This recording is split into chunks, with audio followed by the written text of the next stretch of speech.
Rice தி Lord. இயேசு மனம் மாறுவாரா? ஆமா, மாறுவாரு. எப்போ?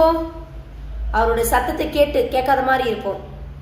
பொல்லாத விஷயங்கள் செய்யக்கூடாதுன்னா அந்த பொல்லாத, தகாத, ஒழுங்கினமான, அருவருக்கத்தக்க, தேவையில்லாத அந்த வேலையெல்லாம் செய்வோம்.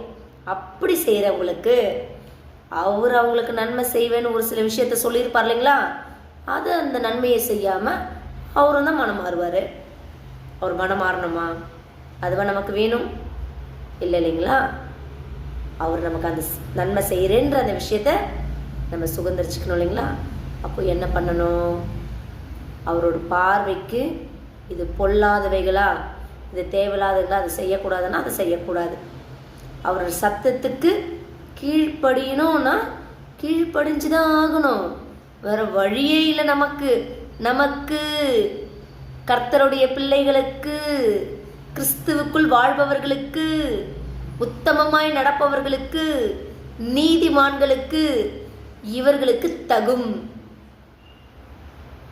அப்போ அவர் மனம் மாறாம நமக்கு நன்மையை செய்ய அவருடைய பேச்சை கேட்டு நடக்கலாங்களா?